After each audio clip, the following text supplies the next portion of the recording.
Olá pessoal, boa noite. 8 horas e 30 minutos, está aqui ao meu lado, está o Arthur do canal Mamãe Falei. Arthur, super obrigado. Obrigado a você campeão, pelo convite, obrigado por você cara. estar aqui. Aqui não precisa falar senhor, nada, pode falar você mesmo. Aliás, na prefeitura está proibido. Senhor, Vossa Excelência, Voz-me-ser, gravata tal. A gente encerrou com tudo isso, por decreto, até para ninguém ter dúvida. Que bom. Nós vamos interagir hoje aqui com o Arthur. Ele vai fazer também perguntas, colocações, observações, com toda a liberdade de falar e tratar do tema que ele desejar. E nós vamos interagir com vocês que estão nos acompanhando. Já tem aqui uma série de perguntas. Arthur, eu vou aquecendo aqui com essas perguntas, depois você vai interagindo comigo também, fazendo as suas perguntas e as suas observações também, não só perguntas. Ótimo. Rafael Uieda, ele diz aqui o seguinte: Arthur, Dória, já li que o ex-prefeito Fernando Haddad deixou muito dinheiro em caixa e já li que a prefeitura encontrou rombo nas contas. Poderia nos esclarecer o que é verdade e o que é mentira? Rafael, ótima pergunta. O ex-prefeito Fernando Haddad, a quem eu tenho estima, eu já disse isso algumas vezes, não gosto do PT, o partido dele, e nem dos que frequentam o PT, salvo exceções. Mas ele, pessoalmente, é uma boa pessoa e com quem eu tive uma boa e mantenho uma boa relação. Houve um rombo, de fato. Eu tenho certeza que não houve por deliberação ou por vontade do prefeito Fernando Haddad. Vou deixar um rombo aí para o João Dória, até porque ele tinha a expectativa de disputar o segundo turno e, quem sabe, ganhar. Então, ninguém prepara um cadafalso para si próprio. Mas o fato é que houve uma superestimativa de receita, Arthur, e subestimaram as despesas. O que aconteceu? Despesas altas, receitas baixas, crise no país, rombo de 7,5 bilhões de reais. Esse é o déficit que a gente tem nas contas da prefeitura. E não é fácil você, até o final desse ano, regularizar para não ter dívida, não terminar o ano devendo para ninguém, nem para fornecedores e muito menos para o funcionalismo público. Esse é o nosso desafio: reduzir despesas, fazer cortes. Infelizmente, ninguém faz cortes com prazer, ninguém reduz com prazer, mas nós temos que fazer, preservando o que é essencial, evidentemente, para o funcionamento da cidade e o respeito, em especial à área de saúde, educação, segurança pública, mas reduzindo despesas, modernizando a gestão, é o que nós temos feito, muito recurso do setor privado, sem contrapartida, para fazer com que tarefas possam ser cumpridas, mas com dinheiro privado e não público, e, obviamente, tentando melhorar a receita, melhorar o máximo possível a nossa receita. Por isso que nós lançamos aquele programa da Nota do Milhão, que você já deve ter ouvido falar. E o que aconteceu? Está subindo, mas de maneira substantiva. Vamos para o segundo sorteio agora amanhã. Já vamos estar fazendo o segundo sorteio. Amanhã, dia 5. A média dos 2 meses foi 500% de aumento na contribuição mensal de imposto, porque as pessoas agora estão pedindo nota. Estão pedindo nota fiscal em estacionamento. Você costuma pedir nota fiscal em estacionamento? Cara, não. Na verdade, nesse ponto, eu acho que é um dos pontos que a gente discorda. Eu concordo com a arrecadação. Tem que pedir nota, como é que você discorda? Não, mas eu sou um pouco mais anárquico em relação a isso. Mas vamos deixar isso mais pra frente. Se você tem um serviço, você tem que dar nota fiscal. Não, eu tem que estar formalizado. Mas assim, e aí a gente... Você vai no barbeiro, ninguém pede nota fiscal, tem que pedir. O barbeiro tem que pagar imposto. Eu adoro o meu barbeiro, eu gosto muito dele. Mas eu pago imposto, ele tem que pagar imposto também. O preço que ele cobra não é barato, aliás, é um preço um pouco mais alto, mas ele é bom barbeiro. Agora tem que pagar imposto, o cabeleireiro tem que pagar imposto, as pessoas têm que pagar imposto. Obviamente que tem que ter a contrapartida do imposto, mas não é justo que uns paguem e outros não. Todos têm que pagar. Então, ao solicitar a nota fiscal, você ajuda a melhorar a arrecadação da cidade, melhorar a prestação de serviço e ajuda também as pessoas de bem. Eu tenho absoluta convicção, todos os barbeiros, as cabeleireiras, as manicures, os médicos, os donos de estacionamento, o pessoal de vale são todos super honestos, pessoas do bem. Só que o sujeito esquece, você não pede, ele não emite. Tá. Não, tem que ter a formalidade. Nos Estados Unidos, Arthur, eu morei lá, você não precisa nem pedir. Você tem o serviço e imediatamente você recebe a nota fiscal de qualquer coisa. De uma compra, de um chiclete que você compra a um bem imóvel ou um bem móvel de maior valor, você recebe a nota fiscal. E ainda tem lá o descritivo. É isso que eu ia falar. Uma coisa que eu acho que é bem paga. interessante que tem lá, acho que devia ter no Brasil, assim, mas bem destacado, quando saísse o preço, você vai comprar um produto. Qual que é o preço do produto? O produto é X, mais tanto de imposto. Para você ter exatamente claro o quanto que você paga. Inclusive, por exemplo, tem produtos aqui no Brasil que você chega a pagar, por exemplo, vinhos ou perfumes, você chega a pagar mais de 70% de imposto. Então, por exemplo, você pega vou dar um exemplo pífio aqui. Você vai comprar um perfume de R$100. O perfume custa 15, o imposto 75. Então, assim, eu acho que tinha que ser discriminado, no mínimo, para você saber o quanto que o Estado está te tirando naquilo. Concordo plenamente com você. Essa é a forma transparente de você cobrar os impostos e, ao mesmo tempo, as pessoas saberem o que estão pagando. Até para saberem, inclusive, dos abusos que estão sendo cometidos. Até falando do Haddad aqui, eu não quero ficar perdendo tempo falando, vamos bater no Haddad aqui, que é uma coisa que a gente concorda muito, cara. Mas assim, o Haddad teve aquela gestão de, não, vamos fazer uma cidade mais inclusiva, vamos abraçar todo mundo, etc. Vamos abraçar todo mundo aqui, já aumenta um pouquinho o ITBI. Vamos abraçar todo mundo aqui, já aumenta um pouquinho o IPTU. Então, assim, esse abraço custou caro, né, cara? Custou. Então... e além de tudo, não funcionou. Exatamente. Se o abraço ainda tivesse funcionado, você diria, bom, olha, custou caro, mas funcionou. Não funcionou. Mas, enfim, também não vamos perder tempo aqui falando do passado. Exatamente. Nossa obrigação aqui, a nossa, a sua, a minha, é trabalhar o que nós temos no presente e corrigir as deficiências, corrigir os problemas. Eu não gosto de fazer gestão no retrovisor, porque só fica falando mal de quem passou, perde um tempo enorme, gasta energia, ao invés de focar no que você tem, e dificuldade aqui não falta, Arthur. O que tem de problema. Eu imagino, cara. Uma cidade desse tamanho. Sim, os borbotões. Eu costumo falar, até quando a gente lê todas as teorias de Marx, né, tal, lembrando que Marx, quando ele fez as teorias dele, na Inglaterra, na época da Revolução Industrial, não tinha a população que tem em São Paulo hoje. Então, quer dizer, você está com um problema maior do que Marx na época tinha. São Paulo é uma cidade-estado, ou seja, cidade-nação. Exatamente. 12 milhões de habitantes só na cidade. É mais do que a população de muitos países do mundo. O nosso vizinho Uruguai aqui tem 3 milhões e meio de habitantes. 12 milhões, se eu não estou enganado, é mais ou menos a população do Chile. Então, é uma cidade-nação, né? Tamanha a complexidade e principalmente as dificuldades. Porque não é só ter população. Imagino, cara. Metade dessa população ganha menos de um salário mínimo.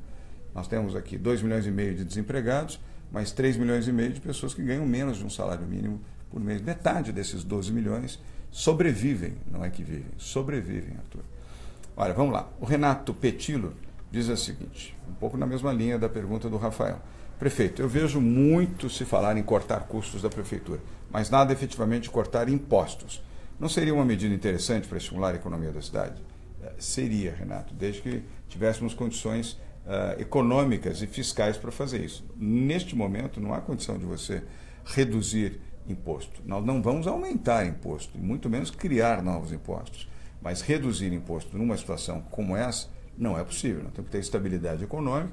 Com a estabilidade, sim. Acho que aí cabe um bom gestor analisar a possibilidade de fazer reduções graduais de impostos e, na proteção do mercado, garantir que com mais consumo você tenha mais ganho, mais impostos, sem que unitariamente você precise aumentar. Na verdade é o seguinte, acho que assim, as pessoas, para reduzir imposto, em primeiro lugar, você tem que reduzir custo, é isso que acontece. Inclusive, assim, vou fazer até um elogio, rasgar uma seda aqui rapidinho. O Holiday emplacou uma coisa muito legal que eu achei bacana, que foi a extinção da Prodan. Então, só é uma empresa aqui municipal que custava, que vai economizar, se não me engano, 400 milhões de reais até o final da sua gestão, cara. Então, eu acho que assim, foi um corte de custo absurdamente bom, estratégico e que possibilita, quem sabe, no futuro, a gente ter realmente uma redução de impostos, né? Na verdade, assim, eu sou um cara liberal, acho que você sabe disso. Claro. E a minha primeira pergunta ia ser essa, cara. O que você pretende fazer para efetivamente cortar imposto, cara? Na esfera municipal, que é o que a gente reduzir o quer. Tamanho do Estado. É isso. Nós vamos fazer aqui o mais vigoroso programa de desestatização numa região metropolitana do país. Nunca foi feito. São 55 áreas de desestatização. Nós vamos vender o Parque Anhembi, nós vamos vender Interlagos, nós vamos concessionar o Pacaembu, concessionar os cemitérios, serviço funerário, crematório da Vila Alpina, os parques públicos, os terminais de ônibus, as faixas exclusivas de ônibus, o bilhete único. E é importante, Arthur, e para você que está nos assistindo, isso não vai aumentar 1 centavo para você. Zero. Você não vai ter mais custo no ônibus, mais custo no parque, vai ter que pagar ingresso para entrar no parque, nada disso. Você vai ter um serviço, por exemplo, serviço funerário. É vergonhoso, é muito ruim o serviço funerário em São Paulo. E não é de agora, e nem da gestão do PT, né? Isso vem lá de trás, mais de 40 anos, que é uma vergonha. Vamos privatizar. Já existem cemitérios, serviços funerários privatizados no Brasil, como tem na Europa, como tem nos Estados Unidos, como tem no Canadá, como tem no Japão, muito mais eficiente. Quem é pobre não paga, o governo subsidia. Os que não são pobres pagam, mas pagam menos por um serviço melhor. E as pessoas humildes não pagam e têm um serviço decente. Coisa que hoje não isso é o que funciona no mundo, né? As melhores universidades do mundo, dos Estados Unidos, são assim. O cara tem dinheiro, ele paga. O cara não tem, ele não paga. Não paga. Tem bolsa. Os parques, são 107 parques na cidade. Sabe quanto custa? Os 107 parques para uma administração ruim, 100 milhões por ano. São 400 milhões em 4 anos. 400 milhões em 4 anos é um hospital de alta complexidade, 250 leitos e 2 creches que você faz. Não faz sentido. 2 creches grandes, de alta qualidade, e um hospital de alta complexidade com o que você gasta para manter parques. E não faz a manutenção direito também. Então, seguir o mesmo modelo americano, o mesmo modelo canadense, setor privado. Nós não queremos ganhar dinheiro com a concessão dos parques. Nós queremos evitar gastar dinheiro na manutenção dos parques e permitir que os concessionários possam fazer uma boa administração e um ganho em escala. Ninguém vai ficar milionário administrando o parque, mas vai fazer como na América, como no Canadá, só para citar 2 exemplos aqui no nosso continente, que a administração desses parques, embora públicos, são parques administrados pelo setor privado. Então isso vai diminuir muito a despesa do Estado e vai otimizar resultados, ou seja, vamos melhorar a qualidade do serviço público e vamos ter um ingresso grande de recursos. Previsão, Arthur, no mínimo 7 bilhões de reais. 7 bilhões de reais para serem investidos exclusivamente em atendimento social. Não vamos gastar 1 centavo para pagar dívida ou pagar precatório. Eu respeito quem tem direito aos precatórios, respeito a quem tem dívida, mas esse dinheiro da privatização vai exclusivamente para o atendimento social. Saúde, educação, habitação popular, segurança pública, serviços e obras essenciais para a cidade. Questão de precatórios e de dívidas, há outros mecanismos que a Prefeitura pode utilizar para, de forma parcelada e gradualizada, pagar aquilo que deve. Agora, de privatização e nada de custeio também. 0. Não vai ter 1 centavo que vai pagar a folha de pagamento, vai pagar despesa operacional da Prefeitura, 100% para o social. E, Arthur, no dia que nós fizermos ações deste tipo, em grande escala, você começa a mudar o país. Porque você vai oferecer o que a população mais precisa. Boa saúde, qualidade de saúde, ensino para todos, ensino de qualidade. Não vão ter mais crianças fora de creche, jovens fora da escola, vão ter computadores, tecnologia, Wi-Fi, professores bem preparados, vamos eliminar essa dependência enorme de recursos públicos para tudo. A tecnologia tem que dominar o ensino, nós vamos ter segurança pública com a cidade mais bem vigiada eletronicamente do país. Quanto mais vigilância eletrônica você coloca, menos incidência de crime você tem. Nós vamos privatizar a iluminação pública na cidade, com iluminação de LED. Onde você ilumina, tem menos incidência de crime, tem mais oportunidade de lazer, as pessoas se sentem mais seguras caminhando, dirigindo ou frequentando a cidade. E por aí vai. É um programa inovador, é um programa que nenhuma outra cidade no país fez. É assim. E com coragem de fazer. Eu não tenho medo de falar de privatização. Houve aí um tempo em que ninguém nem fala, não, privatizar não pode, é feio. Não sei. Que feio como? Privatizar ajuda, gera empregos, gera impostos, melhora a qualidade de vida das pessoas. Por que eu vou ter medo de falar que privatizar é bom? Privatizar é bom, de maneira correta, evidentemente, fazendo como tem que ser feito, de forma transparente e eficiente, todo mundo ganha. Concordo com você. Na verdade é o seguinte, eu acho que até a palavra privatização ela está muito vinculada a coisas ruins. Eu prefiro uma outra palavra, cara, desestatização. Você troca a palavra privatização por desestatização. Pronto, você... Posso inventar uma nova palavra. É o seguinte, você faz a concorrencialização. Você traz concorrência para um setor. Está parecendo dentista. Falar de privatização. Mas é que quando você fala... Cara, por exemplo, fui numa manifestação do Passe Livre. Como é que você falou? Desestatização. Não, isso sei que até concorrencialização. Programa Municipal de Desestatização. Mas como é que você chamou? O outro eu inventei, hein, cara. Chama concorrencialização. Concorrencialização. Porque é o seguinte, cara. Eu fui do PT. Captura essa aí, porque essa é boa. Porque é o seguinte, cara. Olha só, cara. Eu fui numa manifestação lá do Passe Livre e o pessoal pedindo ônibus de graça. Não, porque todo mundo tem que dar ônibus de graça. A pessoa, o que você acha de privatizar? A pessoa, se fala privatizar, a pessoa já tem já dói o ouvido, cara. Arthur, não tem medo de falar a verdade. Nós temos que explicar a verdade. Sim. É isso. É diferente. Por que o governo está apanhando na Previdência? Porque não soube explicar a verdade. A verdade tem que ser explicada de maneira clara. Se você não tem capacidade, chame quem tem para falar. Chame gente que saiba falar com o povo, saiba dizer por que a reforma previdenciária é importante, por que a reforma trabalhista é importante. Se você, como político ou como gestor, não tem comunicação clara, vá buscar quem tenha, para não ficar nessa paura. Não pode falar disso, porque isso vai ter a reação contrária. Então, vá buscar pessoas que sejam populares, que saibam traduzir isso. Até programas como esse, assim, o Olho do Olho, você traz pessoas diferentes para falar sobre isso. Eu acho uma coisa muito interessante. Inclusive, é o seguinte, cara, eu queria dar parabéns aí pelo teu programa. Obrigado. E falar que ele já começou, na verdade, atrapalhando a gente aqui. Não sei se você sabe. Olha só, cara, o MBL tem um jornal chamado MBL News. A gente estava decidindo lá como é que a gente vai fazer. Vai ser todo dia, 8h30, tal. Aí alguém falou, mas peraí, cara. Quinta-feira é o dia do Dória. Puta, nós mudamos o horário do MBL News por causa disso, cara. Agora é às 7h30 para não concorrer com a tua audiência. Mas é horário nobre também, 7h30 é horário nobre. Sim. O pessoal chega do trabalho e pode ver umas notícias lá de maneira engraçada, pelo menos. Cara. Ó, Arthur, tem outro aqui. Esse é um tema interessante. Do pessoal hoje. Jorge Amaral. Dória, ficou lamentável aquela agressão ao morador de rua pelo guarda da GCM. Não vi posicionamento seu sobre isso. Poderia falar a respeito, Jorge? Eu me posicionei sim. Meu vídeo está no ar, entra no meu Facebook e você vai ver. Em menos de meia hora depois da informação disponibilizada, portanto, menos de uma hora depois da agressão covarde que foi sofrida por esse rapaz, nós nos posicionamos. Primeiro, determinei de imediato o afastamento dos 3 policiais, dos 3 agentes da Guarda Civil Metropolitana, embora um tenha agredido, mas 2 assistiram. Não pode. Se você tem uma equipe, minimamente esses 2 deveriam ter segurado aquele agente. Não tinha razão para agredir. Aliás, eu nunca vejo razão para agressão. Vejo, às vezes, na defesa. Quando você é agredido, você se defende. Não houve nenhuma agressão, o rapaz não gritou, o rapaz não fugiu, nada. Ele simplesmente foi imobilizado. Evidentemente que ele se queixou e, naquele momento, foi agredido. Você viu as cenas, não viu? Vi. E depois eu vi teu vídeo também, achei bem bacana. Parece que o rapaz até vai arrumar, vocês vão arrumar um emprego. Primeiro eu falei com ele, Samir. Eu liguei, conversei com ele. Ele estava junto com o Felipe Sabará, que é o nosso secretário de Desenvolvimento e Assistência Social, e o padre Júlio Lancelotti. Falei com ele, demos o acolhimento a ele no CTA, que acabamos de inaugurar, um CTA, o Centro Temporário de Acolhimento. Ele e a esposa, é um espaço ótimo, muito arrumado, muito em ordem. Ele se tranquilizou, foi tratado adequadamente num ambulatório público, num hospital público. As ataduras que ele precisava, ele machucou o pulso, teve um deslocamento do pulso.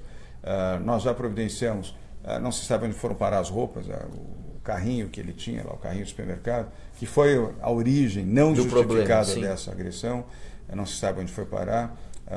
Eu mandei comprar com o meu dinheiro, não tem dinheiro público nisso, uma bolsa para ele, uma mochila. Na mochila, dois jogos de roupas completos para ele, para a esposa, calçado.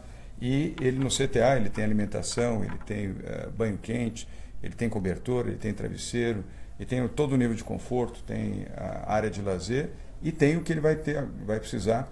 E ele já vai, a esposa começa agora. E ele, na semana que vem, já vai estar um pouquinho melhor do braço, que é o programa de estabilização emocional, treinamento profissional e já tem emprego para os 2, garantido, para ela e para ele. Eu até brinquei e disse, olha, momento duro que você passou, a agressão foi muito ruim, mas a sua vida, a partir de agora, muda. Você que era uma pessoa em situação de rua, com a sua esposa, você vai ter um emprego, vai ter carteira de trabalho, nós estamos providenciando a carteira de trabalho para ele, toda a documentação, e ele vai passar a ter salário. E um salário que compatibilizado com o salário da esposa, ele em menos de 3 meses vai ter direito a ter aluguel social, a sua casa, ser dono da sua vida. Para fazer a sua compra de supermercado, para fazer aquilo que ele deseja fazer, com uma renda média, estimo, em torno de R$3.000 aproximadamente. Que, se não é a melhor, mas para quem vivia numa situação de rua, com certeza, bastante razoável. Mas muito triste o fato, e eu queria deixar registrado aqui, Jorge, que eu, como você, também acho lamentável, nada justifica a agressão. Agora, nós não podemos generalizar que a Guarda Civil Metropolitana seja uma guarda violenta e hostil. Não é. Eu tenho conversado bastante com o comando da Guarda Civil Metropolitana e vejo muito cuidado, muito zelo deles na orientação dos seus agentes. Agora, vez ou outra, quando acontece isso, lamentando que aconteça ainda, que eventualmente tem que aproveitar esses momentos para usar estas cenas e esse fato lamentável que ocorreu com esta pessoa para reorientar, treinar novamente os agentes para que não usem da força em hipótese nenhuma, nem sequer a força verbal. Você não precisa gritar com essas pessoas, você precisa dar a eles acolhimento. As pessoas em situação de rua, Arthur, são pessoas muito fragilizadas. É diferente das pessoas psicodependentes. Não que eu defenda nenhuma ação dura contra os psicodependentes, mas é mais difícil quando você fala com alguém que, enfim, não está na sua sem consciência, ou com uma pessoa com uma dosagem alcoólica muito alta. Ela não consegue compreender o que você fala. Não era o caso desse rapaz. Ele não estava bêbado, ele não estava sob droga, ele não estava nada. Ele estava ali fragilizado, sozinho, apanhando. Um momento triste, mas que vai servir de lição para a GCM não fazer mais isso em hipótese nenhuma e de orientação, como eu já determinei, para o comando da Guarda Civil Metropolitana e o próprio secretário de Segurança Urbana. Bem, Arthur Viana, prefeito, estou vendo muitos ônibus com aquela faixa do Maio Amarelo. Tenho parente que já sofreu acidente de trânsito e me preocupo com a imprudência de motoristas, motoqueiros, entre outros. Vocês farão alguma ação mais específica durante esse mês? Arthur, Maio Amarelo. Nós lançamos uma campanha, você já acompanhou pela internet. Agora, sábado, depois de amanhã, começa, Arthur, a primeira, Arthur, começa a primeira campanha de educação de trânsito no rádio e na televisão, e elas serão constantes ao longo de todo o ano. E essa primeira campanha vai focar quem? Motociclistas. Mais de 85% dos acidentes de trânsito em São Paulo, as vítimas são motociclistas, ou por imprudência deles, ou por imprudência dos motoristas. Lamento dizer, Arthur, na sua maioria, por imprudência dos motociclistas. É triste falar isso, mas essa é a verdade. Todo o monitoramento feito pela CT indica que os motociclistas são muito imprudentes. Talvez pela necessidade de trabalhar mais rapidamente, quem faz entrega, quem faz delivery, talvez por falta da própria educação no trânsito, talvez por uma pressa de chegar em casa, ou de chegar no trabalho, ou algo semelhante, cometem muitas imprudências. Então, nesta primeira campanha, nós vamos mostrar, inclusive, cenas reais de imprudência de motociclistas que já levaram muitos à morte. Espero que melhore. Deixa eu te falar uma coisa, cara. Posso fugir um pouco aqui da tua ordem aqui? Vamos embora. Aproveitando esse tema que você falou de trânsito, um dos temas que eu trouxe aqui para falar com você, que é uma coisa que, na verdade, é um tema específico de São Paulo. Como a gente está aqui mais para falar, não de pautas nacionais, mas mais de pautas de São Paulo, eu tenho uma dúvida, cara, que é o seguinte, cara. Sinceramente, cara, você acha que o rodízio municipal de veículos é uma coisa boa? Você acha que é? Se não tiver o rodízio, tem um caos na cidade. Caos. Putz, cara, Ninguém gosta do rodízio. Eu não gosto. Você gosta do rodízio? Não gosto. Mas ele é importante?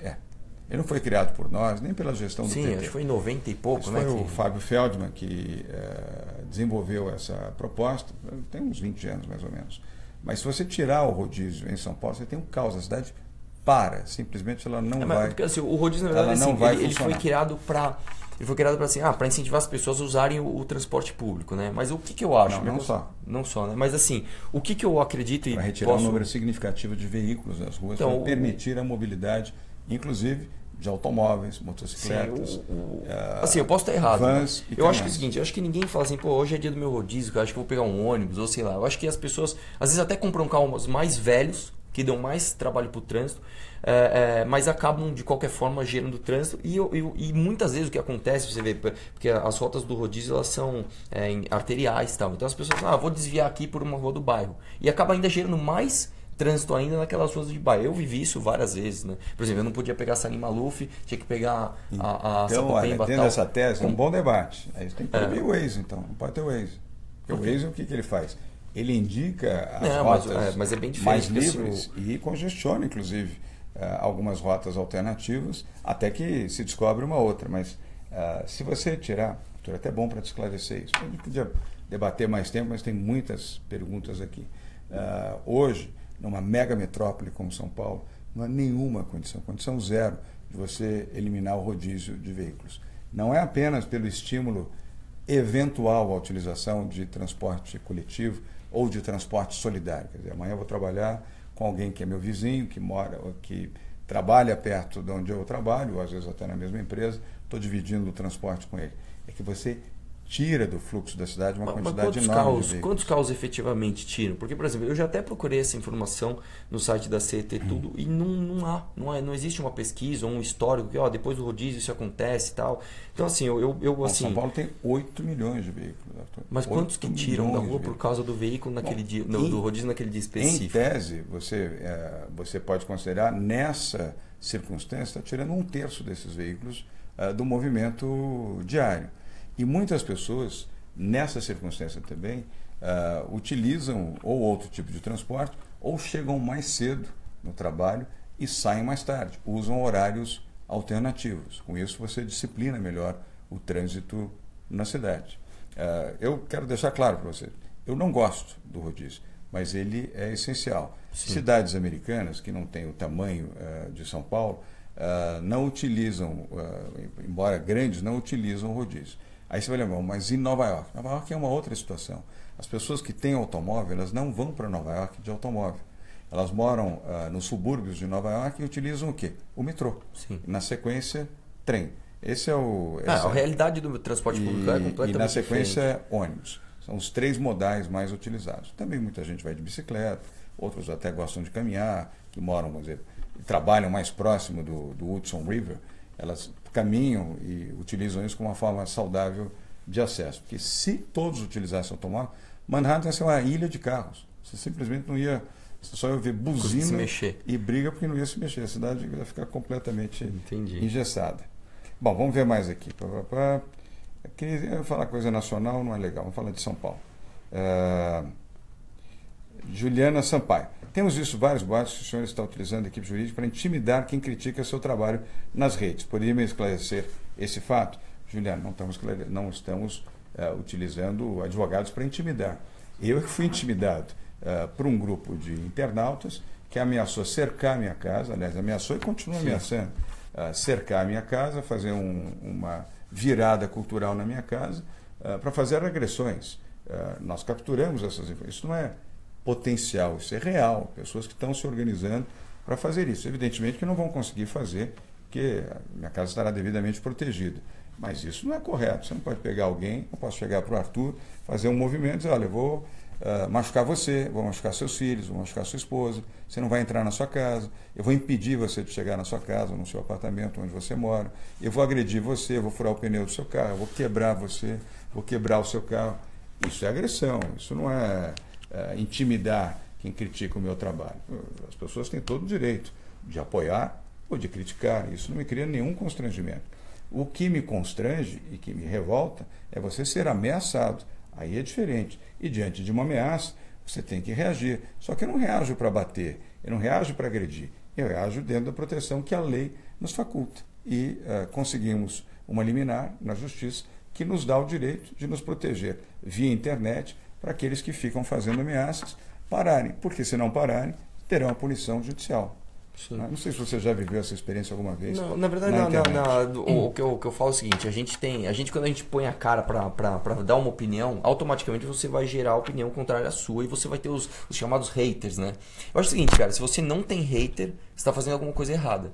Se você tá fazendo alguma coisa muito genérica, que ninguém se incomoda com o que você está fazendo... Você é um nada, né? Você é um nada, exatamente. Inclusive, até a gente costuma brincar entre nós, assim, tem muito o pessoal, né, que não é de esquerda, né, que é o pessoal que não apoia políticas de esquerda, etc. Mas eles não apoiam mais nada além de nenhuma boa ideia. O cara simplesmente é aquele discurso genérico de, não, a gente é contra a corrupção, né? Ser contra a corrupção é igual ser a favor da paz mundial. Todo mundo é a favor da paz mundial. Todo mundo é contra a corrupção, né? Você perguntar até pro Eduardo Cunha, ele vai falar, não, eu sou contra a corrupção. A questão é, você tem que apoiar boas ideias, tem que botar a tua cara e falar, eu apoio a reforma da Previdência. A reforma da Previdência eu acredito que é algo bom. Justifica. Eu apoio a reforma trabalhista. Pode concordar. Exatamente, mas você tem que ter uma ideia. Não você só criticar a corrupção alheia. Você tem que... tem um negócio bem interessante, inclusive do Flávio Rocha, cara, que ele fala o seguinte, que é a teoria do presunto podre na sala, né? Ele fala o seguinte, o nosso país ele tem um presunto podre na sala, que está cheio de mosca. O que é a Lava Jato? A Lava Jato vai lá e mata um monte de moscas ao redor do presunto. Mas como é que você soluciona o problema? Você tem que tirar o presunto da sala. Então assim, até tudo bem que não é pauta de São Paulo, mas vamos falar, por exemplo, de pautas nacionais. Se a gente quisesse ter se o Michel Temer quisesse fazer um outro petrolão, ele conseguiria? deveria, porque a Petrobras está na mão do Estado ainda, né? E até isso é uma outra pergunta que eu tenho para você, é o seguinte, cara. O que você acha de empresas estatais? Eu sinceramente acredito, né? Eu acho difícil de colocar dentro de um rótulo liberal, até por outras questões maiores, que não são de São Paulo, como desarmamento, etc. Mas eu acredito que você seja uma esperança para o mundo liberal, né? Principalmente na parte econômica, principalmente na questão de tirar o Estado da onde ele não deve estar. O que você acha de empresas serem comandadas pelo Estado? A priori, ruim, porque o Estado não tem competência para isso. E o Estado normalmente administra mal. Eu não quero generalizar e dizer que todo o Estado administra mal, mas no geral é o que acontece. O Estado, primeiro, quando você dá estabilidade, isso não existe. Em qualquer gestão eficiente, a estabilidade é garantida pela eficiência, pela decência, pela honestidade, pela sua capacidade de ser competitivo e produzir adequadamente. Você não tem estabilidade porque você ingressou num emprego e você de lá não sairá mais, mesmo sendo inoperante, Sim. mesmo sendo uma pessoa que falta, mesmo sendo improdutivo e muitas vezes mesmo sendo corrupto. Você vai se eternizar ali? Isso é correto? Evidentemente que não é correto. Então, e há uma legislação que existe no Estado, que garante estabilidade sobre a falsa alegação, a meu ver, de que isso evita que você, por uma circunstância política, possa ser demitido. Ora, o erro vai justificando outro erro, você vai transformando isso numa grande arena de equívocos. O Estado tem que ser suficiente. Ele não deve ser máximo e ele até não precisa ser mínimo. Ele tem que ser suficiente. E aonde é que ele deve ser suficiente? Ele tem que ser suficientemente competente e sério para saúde, educação, habitação, segurança pública e políticas sociais mínimas. Por exemplo, para pessoas em situação de rua, pessoas que lamentavelmente são psicodependentes ou dependentes de álcool, pessoas que necessitam de assistência psicológica e social. Esta é a essência do poder público a serviço da população, a serviço do povo. No restante, o setor privado pode cumprir esse papel muito melhor que o setor público. Em todos os outros. Em todos os outros. Desde que você tenha também, perdão, Arthur, só para completar, um poder regulador, ou seja, agências reguladoras. É nesse ponto que eu ia chegar com você. Que garantam que não haverá exagero, não haverá usurpação para que você e eu, e principalmente as pessoas que nos assistem, que nos acompanham, sejam prejudicadas com serviços mais caros ou serviços que não tenham competitividade. O que eu acredito é o seguinte, veja o que você difere de mim nessa opinião. Eu acredito, na verdade, que por incrível que pareça, a agência reguladora ela é negativa. Eu acredito que, por exemplo, e eu posso dar um exemplo prático, que apesar de ser nacional, a gente pode transportar ele para questões municipais. Se você pegar, por exemplo, hoje, a gente tem linhas telefônicas caras e ruins. E a gente tem a Anatel para proteger a gente desse tipo de coisa. Só te dizer.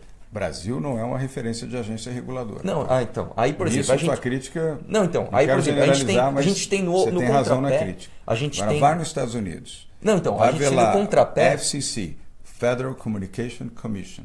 Independência absoluta. Não tem gestão política, não tem indicação política. São agências reguladoras. Não é sobrinho, não é filho, não é parente, não é genro, não é cunhado, nada, zero. São pessoas capacitadas. Você vai lá no FCC, que é o Federal Communication Commission, ou na FAA, a Federal Aviation, que cuida de todo o sistema aéreo americano, só tem técnicos, gente absolutamente especializada. Não mas, tem por exemplo, vamos voltar para o Brasil nem aqui. Crentes. No caso da Anatel aqui. A Anatel está aqui para proteger a gente desse tipo de coisa e é ineficiente. Aí você tem no contrapé disso o Waze, que a gente citou, que é um sistema completamente público, livre de regulação, todo mundo usa de maneira gratuita e todo mundo adora. Você tem o WhatsApp, por exemplo, que acontece. Então eu começo a questionar assim, será que as agências reguladoras elas não mais atrapalham do que elas ajudam? E aí transportando isso para questões municipais. Eu acho que a gente tem aqui um transporte de muito tempo, que é regulado, que é o táxi, que a gente tem tarifas absurdamente caras, um serviço que antigamente era péssimo. E aí você tem um Uber chegando completamente desregulado e ajudando as pessoas a terem um transporte mais barato de melhor qualidade. E aí eu vi um discurso do senhor falando que a gente teria... Desculpa. eu tô meio nervoso ainda, eu tô meio emocionado ainda, mas a gente chega lá. Dá um comprimidinho pra ele. Sem droga, hein, Dória? Pô. Dá um AS infantil pra ele. Aí o que eu já vi uma vez você falando é o seguinte, pô, a gente precisava também regular o Uber para tornar a concorrência mais justa. Aí eu lhe inverto a pergunta. Em vez da gente regular o Uber, não é melhor a gente desregular o táxi? Você não acha que seria uma maneira mais bacana e mais automática do mercado responder aos estímulos das pessoas? Arthur, nenhum nem outro. Tudo precisa ter regra. Para você viver em sociedade, você precisa ter regra. Por isso você tem governo. Governantes e governados. Senão, não precisaria também. Para que ter governo? Cada um regula a sua vida, parte do pressuposto que todos são honestos, que aliás é um pressuposto bastante aceitável, as pessoas são honestas até prova em contrário. Então, para que governo? Por que eu vou contribuir com o imposto? Eu regulo a minha vida, faço o que eu acho que devo fazer, eu tenho uma boa noção de justiça, eu fui bem educado, não preciso do governo, não preciso ter regra. Também não precisa ter justiça, não precisa ter nem executivo, nem legislativo, não é assim. Você vive em comunidade, toda comunidade precisa ter regra. Você não pode ter um serviço público de transporte não regulamentado. Você não pode ter excesso de regulamentação. Mas você não pode ter um serviço público de transporte sem regulamentação. E precisa ter regras a serem obedecidas, princípios a serem obedecidos, bem elaborados, corretos e modernos, e sem excesso. Eu entendo que táxi aqui tem regulamentação demais até. Nós estamos tirando, estamos diminuindo isso gradualmente. Eu não quero mal os taxistas, não. Tem gente muito boa, muito habilitada, muito séria, e às vezes até na terceira, quarta geração de taxistas, gente que gosta do que faz, apaixonada por que faz e serve bem à população. Agora, muitas vezes tem tanta regulamentação, tanta taxa, que acaba saindo caro o táxi para quem usa e até para ele também. Sim. Porque custa muito caro. Não é porque o taxista é mauzão, ele quer ganhar muito dinheiro. Não é isso, é porque na regra não exatamente, é. A taxação... exceção tem, em todas as áreas você tem os bons e tem os maus. No caso dos táxis, a maioria é gente boa. Assim como no Uber. O Uber, a maioria dos uberistas e até dos outros aplicativos são gente correta, gente boa, Sim. Gente da sua idade, da minha idade, até gente mais velha, que está trabalhando, e isso ainda bem que está trabalhando. É uma forma de ganhar a vida e de não honestamente, de não estar na rua. Agora, o Uber estava sem nenhuma regulamentação, então você não tinha como fazer arrecadação de impostos e estabelecia uma concorrência desleal. E não é uma comparação boa, mas só para facilitar o entendimento de quem está nos assistindo agora. Como se você, na rua X, onde você mora, do lado esquerdo, exatamente onde está o seu prédio, você paga imposto. Do outro lado da rua tem um outro prédio, uma linha de prédio na mesma rua, só que naquela calçada eles não pagam imposto. Você, poxa, eu estou na mesma rua, o mesmo sol, o mesmo vento, a mesma sombra, a mesma chuva que bate aqui, bate lá, a mesma água, tudo. Por que eu pago aqui e o outro lado não paga? Não é justo. Também não é justo que você pague demais e o outro lado pague nada ou pague de menos. Você precisa ter uma regulação. Até você falou de me dar um remédio aqui. Eu acho que assim, a diferença entre o remédio e o veneno é a dosagem, né? E eu acho que assim, a gente tem regulação demais. E o que eu acredito... Concordo com você. O que eu acredito... Agora, não pode também dizer, não vai ter regulamentação nenhuma. Mas, por exemplo... Eu me autorregulo. Não dá para fazer isso. Em sociedade não dá. Eu acredito assim, você não pode fazer mal ao próximo, certo? Então, não por exemplo... Não deve. Mas, por exemplo, se você tem exemplos de livre mercado que funcionam, como o que eu citei aqui de aplicativos, etc., por que não deixar o Uber assim, como é hoje e como está funcionando? Hoje o Uber eu acredito que seja completamente desregulado e ele está excelente. Não, agora não. Até porque eles perderam na justiça para a prefeitura. Isso até foi feito pelo Fernando, meu antecessor, e eu não discordo da regulamentação. Eu discordava da falta de regulamentação. E como eles estavam sob liminar, estavam operando sem nenhuma regulamentação. Não pode, Arthur. Essa é a função pública. É estabelecer senso de justiça, critério para que todos tenham os mesmos deveres e as mesmas obrigações. E, obviamente, os mesmos direitos também. Essa equalização, essa é a função de um gestor, de um administrador na área pública que deseja fazer justiça e sem exageros. Agora, a sua colocação inicial, plenamente a favor. Tem excesso de regulamentação. Vou te dar um exemplo. Segunda-feira, agora, dia 8, começa uma nova etapa para as pessoas que querem, em São Paulo, abrir a sua própria empresa. Hoje, exatamente hoje, dia 4, se você, ou amanhã, vamos dizer, dia 5, você for abrir a sua empresa em São Paulo, na capital de São Paulo, você vai levar 126 dias. É um absurdo. Sim. 126 dias para abrir uma empresa, você desiste muitas vezes. Eu posso esperar tanto tempo para abrir uma empresa, mais de 4 meses para abrir uma empresa. Se for fechar, então, sabe-se lá quanto tempo? Não faz sentido.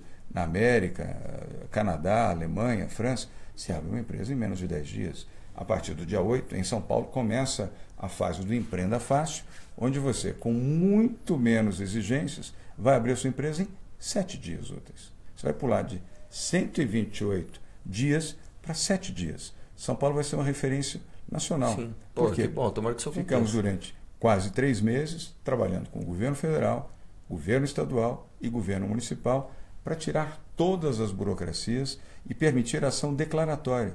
Você, Arthur, declara que você vai ser correto, declara que você vai pagar os seus impostos, declara que você vai atuar naquela empresa no número tal, na rua tal, e que você vai fazer o serviço de tecnologia. Bom, e nós vamos confiar em você. A única exceção é para atividades com periculosidade. Exemplo, posto de gasolina, que envolve combustível, ou outras situações que envolvam algum tipo de fiscalização diferenciada, específica para isso. Vai cuidar de alimentação, vai alimentar a população, restaurante, café. Aí você precisa ter um controle sanitário e mesmo assim não vai levar 120 dias. Você vai ter os 7 dias e mais alguns poucos dias, no caso específico de regularização sanitária, para fazer análise do seu estabelecimento. Por que nós conseguimos isso? Boa vontade de todos. Governo federal com a Receita Federal, com o SEBRAE.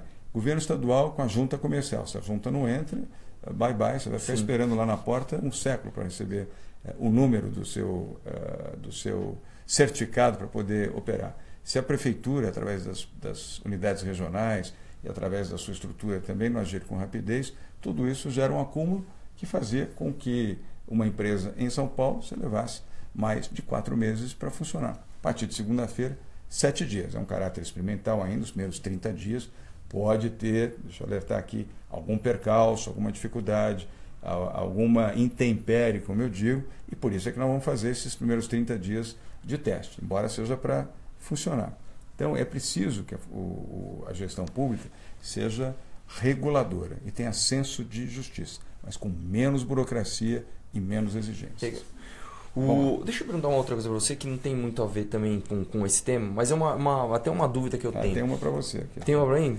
Quer para agora ou deixa para a próxima? Não, deixa você falar. A minha é o seguinte, eu queria saber como que funciona hoje, porque assim, eu ouço muita gente reclamar, eu vim aqui no centro, você vai olhando os prédios e tal, aqui tem muito patrimônio tombado e muitas pessoas falam que tentam reformar o prédio, deixar ele mais bonito, etc, ou precisa às vezes, sei lá, mexer num gesso e não consegue, porque a burocracia municipal atrapalha a pessoa porque o patrimônio dele é tombado. Eu queria saber o seguinte, como você está nesse programa de desburocratização, inclusive para abrir empresa, etc., como que vai funcionar para a pessoa que tem um patrimônio tombado conseguir reformar ou mexer nesse patrimônio de alguma forma sem passar por essa lentidão do Estado? Como que você pretende agilizar isso? Estamos agindo, não é fácil. E, de novo, a sua observação e das pessoas que falaram com você tem razão. Primeiro que é um excesso de tombamento. É uma coisa... tudo se tomba. Outro dia eu descobri que tomba-se trilhos. Exatamente. Como? Trilho? O que tem de histórico num trilho? Ok, que você possa imaginar, olha, tem um trem, um vagão de trem histórico, que aqui passou Juscelino, Getúlio, tá ok, você separa uma peça de museu, etc. Mas trilho? O que é isso? Trilho? Eu não acreditava. Trilho no chão, paralelepípedo. Se você tem uma rua inteira, uma histórica, com prédios históricos, que justifica, etc. Ok, você tem uma área de tombamento, mas você não pode tombar paralelepípedo, porque o paralelepípedo... Um dia um cara passou ali e virou patrimônio. Mas, escuta, e do lado, não, ali é uma fábrica, do outro lado são prédios, mas e o piso vai ficar com o século XVIII? Isso acontece aqui no centro, por exemplo, tem lugares que você passa, você vê uma fachada, nossa, a fachada já está meio velha. Quando você entra aí, você vê que o prédio está caindo aos pedaços. Aí você fala assim, o que aconteceu aqui? Não, meu prédio é tombado e se eu mexer aqui vai cair ali, se cair ali, vai cair ali, e eu não consigo... Pra você ter uma ideia, tem um amigo, um conhecido nosso, que não é brincadeira, ele tem uma casa no Ipiranga tombada, caiu um pedaço do gesso e ele não pôde reformar antes da autorização da prefeitura. Cheio de absurdo. Como que funciona agora? Como é que vai funcionar isso daqui para frente? Nós vamos gradualmente naquilo que compete ao município. Tem um Compresp. Hoje é um conselho, vamos dizer, melhor, com gente mais qualificada, inclusive é um engenheiro que preside hoje o Compresp. Na parte que cabe ao município, colocamos pessoas ali que não são movidas por ideologia nem por partidarismo, são arquitetos, são engenheiros, são historiadores, pessoas que têm consistência de formação, e não é uma questão política vai tombando tudo que vê pela frente? Não pode. Até porque, com esse tipo de tombamento, o que acontece? Aí cai realmente, porque ninguém quer cuidar, custa uma fortuna para manter, e o que acontece? Rói, destrói. Exatamente. Mesma coisa na questão do meio ambiente. Eu gosto muito da questão ambiental, Arthur. Na Europa, que tem uma alta consciência ecológica, a melhor ação de preservação, sabe qual é? O uso. Há anos, para não dizer Você anos, põe uma não, pessoa ali, a há pessoa vai cuidar décadas que na com Europa, certeza. castelos, centros históricos, monumentos históricos são preservados, sabe como? Usando, sendo utilizados para bibliotecas, para hotel, para pousadas, para restaurantes, para centros de lazer, etc. Imagina se fosse fazer isso aqui. Imagina. Exatamente. Não pode. Ainda precisa preservar, não pode frequentar, não pode alterar, não pode fazer banheiro, não pode ter ar-condicionado, não pode isso, exatamente. Não pode aquilo, então, até ruir, até aquilo simplesmente aproveitando desaparecer. Esse assunto de obras públicas, é uma dúvida do meu pai. Ele falou assim, pergunta para ele que é uma sugestão dele, queria saber isso e vai ser legal isso. Existe o seguro de obra civil quando ela é pública, né? O seguro para cumprimento de prazo, etc. Eu, sinceramente, não conheço na esfera pública, nem federal, estadual, nem municipal, alguém que tenha se utilizado desse serviço, né? Que é aquele seguro assim, por exemplo, eu tenho uma empreiteira, vou te entregar uma obra, então você contrata um seguro para que eu te entregue aquela obra no prazo, e aí o seguro vai me cobrar. Então assim, você passa a responsabilidade, seguro, se ele não me entregar, você que vai me pagar.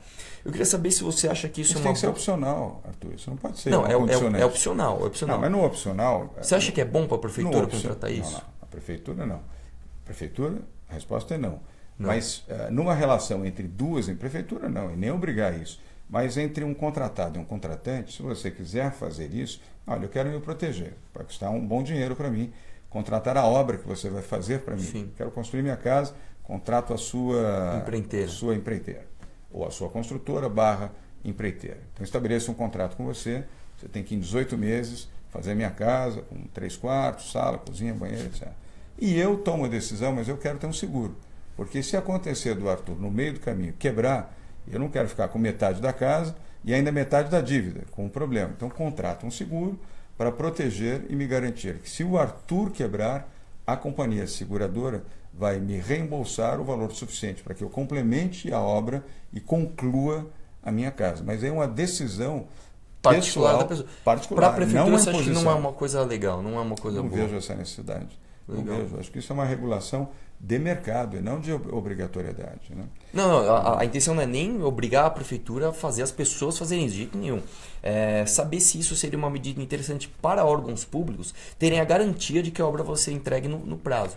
Pode ser, é uma opção, pode ser nessas circunstâncias. Por que o pessoal faz? Você sabe disso. Por exemplo, você pega, vamos construir um estádio aqui para um time de futebol. Quando está perto da Copa, desce a lenha aí em dinheiro público e não vê mais nada e não vai licitação de nada e manda. Então, assim, eu acredito, não sei, é uma ideia, que você contratando o seguro, você passa a responsabilidade para ele. Então, assim, não vai ter aquele negócio de, falta 30 dias para acabar a obra.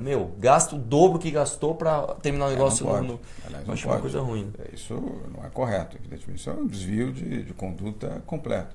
Eu gosto muito de seguro. Eu morei nos Estados Unidos, morei na Europa, na América você faz seguro de tudo. Exatamente. Tudo tem seguro. Tudo, rigorosamente, tudo. Você pode fazer seguro até do par de tênis que você usa. Sim. Se você for um atleta, você pode até colocar no seguro o seu par de... Tudo via internet. Não precisa nem receber. Muito bacana. Não tem corretor nos Estados Unidos. Não tem nada contra os corretores, não. Mas lá não existe isso. Você faz tudo via internet. E eu sou um grande usuário de seguro. Eu acho que se sente mais confortável e mais tranquilo. Custa um pouquinho mais, mas você está protegido. Mas isso é mercado, é lei de mercado, não é imposição. Sim. Dentro da lei de mercado... Sem imposição, cara, pelo amor de Deus. Chega do Estado de impor a gente fazer as coisas. Tem demais, eu concordo plenamente com você. Olha, estamos chegando já ao final aqui do nosso programa. A Shirley Nunes, ela diz aqui o seguinte, Arthur, prefeito, e essa notícia sobre o Corujão, de que você faz apenas marketing, e com relação ao Corujão da cirurgia. Shirley, você pode dizer até, você não, eu digo, algumas pessoas podem até criticar que nós fazemos marketing. Fazemos sim, marketing do bem, marketing da eficiência, marketing do trabalho, marketing de acordar cedo, marketing de dormir tarde, marketing de arregaçar as mangas, marketing de falar a verdade, marketing de servir o povo, marketing de priorizar os mais pobres. Se isso é marketing, eu faço marketing. Vou fazer isso durante 4 anos e os próximos 8 meses como prefeito de São Paulo. Agora, o Corujão da Saúde, mais do que marketing, é atitude. Foi um programa pensado, raciocinado para funcionar, e funcionou. Enervou e, obviamente, preocupou os petistas, principalmente, que achavam que ia ser um fracasso. Tomei editorial de jornal aqui em São Paulo, 2. Especialistas, usistas, como eu digo, né? Não vai funcionar, conversa mole para ganhar a eleição, um absurdo. Imagina quem vai fazer exame em horários marginais, em hospitais privados ou mesmo em hospitais públicos. Vai ser um fracasso, uma mentira. Quem é que vai sair da periferia para fazer exame 10 horas da noite e tal? O que aconteceu? Zerou a fila. Zerou a fila. Em 83 dias. Nós falamos que em 90 dias, aliás, eu tomei o segundo editorial quando disse o prazo, que era 90 dias, mais uma mentira, que foi já depois da nossa posse. Foi antes. Primeiro mentiu para ganhar a eleição, agora está mentindo para os pobres e humildes, que vai resolver o problema de quase 500 mil de pessoas que estão esperando para fazer exames em 3 meses. Nós sabíamos que era possível, não foi um chute. Olha, faz aí, vê se vai dar certo e vê o que acontece. Não é. Você pode ter percalço, você pode ter dificuldade. Faz parte do jogo, né, quando você começa. Mas nós tínhamos absoluta convicção de que era possível. E deu certo, funcionou. Em 83 dias, zeramos as filas para exames, Shirley. Agora, quer dizer, acabaram as filas? Lógico que não acabaram. Aí veio de novo o mesmo jornal aqui da capital, que eu não quero falar mal, nem citar o nome, mas não, prometeu que ia acabar a fila. Acabar a fila do que estava, do que nós recebemos quando houve a transferência do governo do Fernando Haddad, do PT, para nós. Obviamente que nós vamos continuar a ter filas, só que filas com tempo determinado para atendimento. Hoje, exames emergenciais, o limite 30 dias. Exames não emergenciais, limite 60 dias. Está dentro de uma regulagem suportável e admissível. Você certamente tem plano de saúde privado. Se o seu médico pedir para você fazer um exame, você vai ligar para um laboratório, vai ligar para um hospital. Vai ter fila também, menor, mas vai ter fila. Ele não vai dizer para você, vem amanhã, você ligou hoje, amanhã tem. Não vai, ele vai marcar, olha, 10 dias, 8 dias, 9 dias, 15 dias, dependendo do exame, até um pouquinho mais. Isso é normal. Então vão existir filas, só que filas que andam, filas que recebem o atendimento, exatamente o que está acontecendo no Corujão da Saúde. E agora, a partir do dia 25 deste mês de maio, começa o outro Corujão, Corujão da Cirurgia, para baixar drasticamente o número de pessoas que estão esperando por cirurgias na capital de São Paulo. São cerca de 67 mil pessoas, Arthur. Bem menos do que os exames, mas muito mais complexo do que os exames. Os exames você faz em 20, 25 minutos. Uma cirurgia pode levar 1 hora, 2, 3, 4, 5, 8 horas. Não, alguém tem que mexer nisso. Que bom que você tomou a iniciativa. E vamos fazer.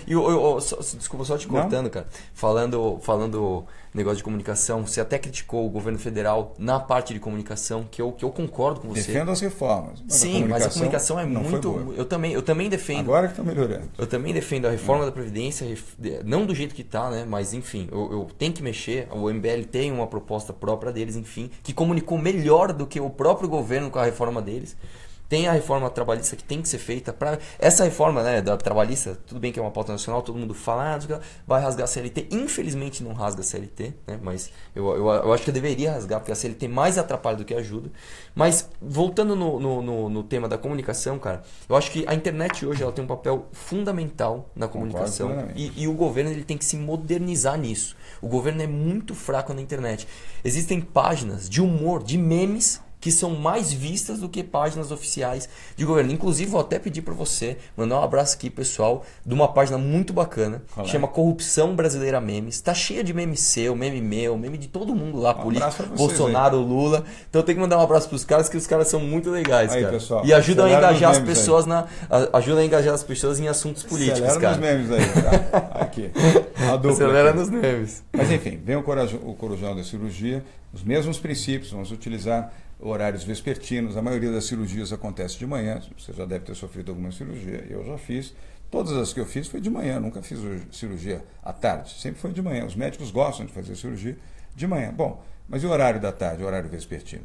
A mesa cirúrgica está lá, a sala cirúrgica está lá, os equipamentos estão lá, potencialmente médicos, os instrumentadores, os anestesistas estão lá. E nós vamos conseguir fazer isso com um custo muito inferior, porque nós não vamos estar competindo com o horário de pico de audiência, vamos chamar assim, que é o horário matinal para se fazer cirurgias. E vamos reduzindo gradualmente, a proposta é em torno de 5 a 6 mil por mês cirurgias que é 4 vezes mais do que hoje se consegue fazer. Então, gradualmente, a nossa capacidade será de, num prazo de 8 a 10 meses, portanto até quase o final desse ano, zerarmos também as filas existentes. Vamos ter sempre novas filas, sempre vai ter alguém com necessidade de fazer novas cirurgias, mas vai estar dentro de uma expectativa muito mais realista. Hoje você pede uma cirurgia, você fica 2 anos para conseguir fazer. Se ele tiver uma situação, vamos dizer, grave, gravíssima, ou ele arruma dinheiro com alguém emprestado, ou vai morrer. Essa circunstância extrema, ele pode morrer, porque para que ele vai esperar para fazer tanto tempo uma cirurgia se ele está padecendo para fazer? Então, mais uma medida na área de saúde. Quer ver outra na área de saúde? Saúde é o pior, é o maior problema. Eu imagino, cara. É a pior situação no país inteiro, Arthur, de longe. Não é educação, não. É saúde. Remédios. Quando a gente recebeu o governo, os estoques estavam zerados. Não tinha estoque de medicamento. Nenhum. Fui visitar as UBS, as farmácias, só fila assim de 100 metros, 150 metros, gente na fila para ouvir um não. O cara ia lá com a lista de 5 medicamentos, saia com 1. E quando saía, né?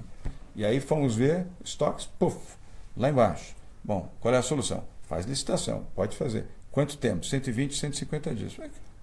Esse povo vai ficar esperando 4 meses para receber o remédio, ou 5 meses para receber o remédio? Faz a licitação, mas eu vou arrumar outro jeito para resolver rapidamente isso e prossiga o processo licitatório. Reunir os laboratórios privados, brasileiros e multinacionais, e olha, nós precisamos de ajuda.